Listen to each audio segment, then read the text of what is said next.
Assalamualaikum warahmatullahi wabarakatuh dan salam sejahtera.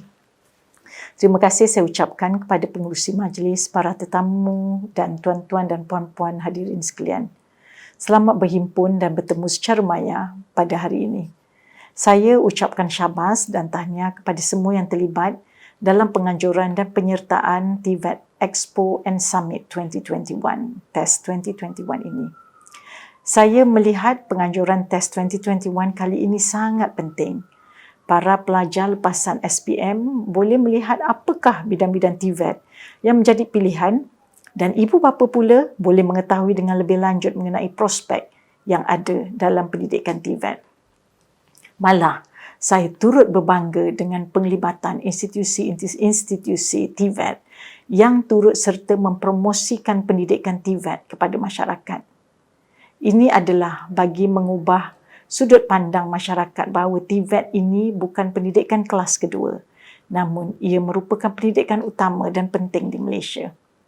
Hadirin yang saya hormati sekalian, suka saya ingin kongsikan di sini bahawa pencapaian graduan TVET, khususnya graduan daripada Politeknik dan Kolej Komuniti amat membanggakan sekali. Berdasarkan dapatan kajian yang dilakukan, kebolehpasaran graduan TVET ini melebihi 95% setiap tahun. Ini membuktikan graduan Politeknik dan Kolej Komuniti terus mendapat tempat dan menjadi pilihan majikan dan industri.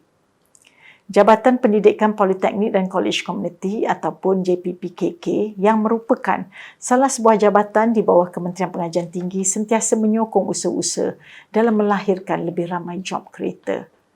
Dari 2018 sehingga 2021, Politeknik dan Kolej Komuniti telah berjaya menghasilkan hampir 7,000 usahawan dalam kalangan graduan.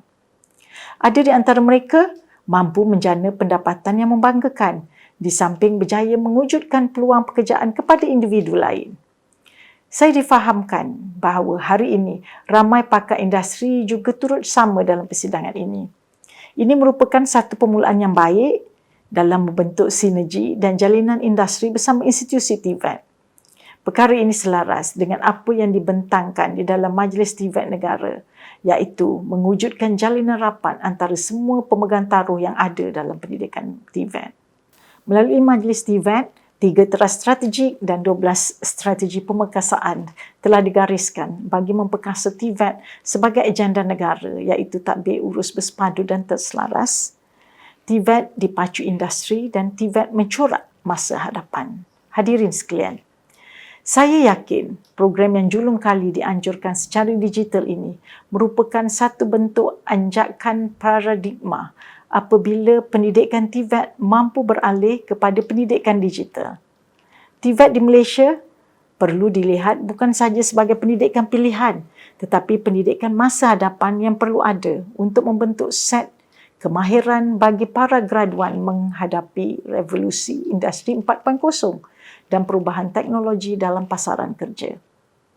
Di sini saya ingin mengucapkan tahniah atas kejayaan penganjuran program ini oleh Ruang Cikgu Berhad bersama Universiti Tun Hussein On Malaysia UTHM serta rakan-rakan strategik yang lain yang turut sama menjayakannya.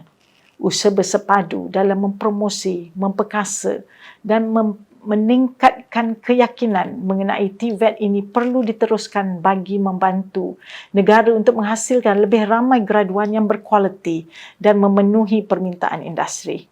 Syabas kepada UTHM yang akan mengadakan memorandum persefahaman MOU bersama Ruang Cikgu Berhad dalam membangunkan dan menjayakan misi pendigitalan TVET di Malaysia.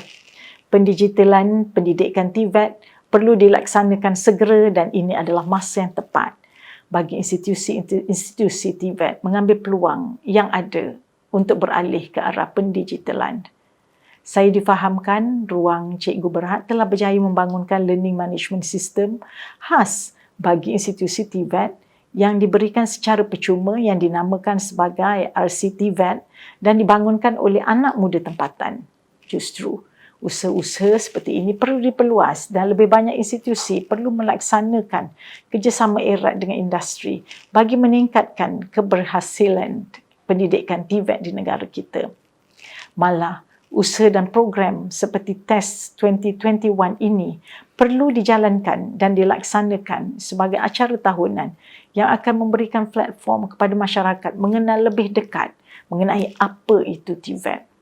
Sekali lagi, saya ucapkan tahniah kepada semua yang terlibat dan semoga usaha kita akan memperkasa pendidikan TVET di Malaysia akan beroleh manfaat dan nikmat pembangunan negara. Sekian. Wabillahi taufiq wal hidayah. Wassalamualaikum warahmatullahi wabarakatuh.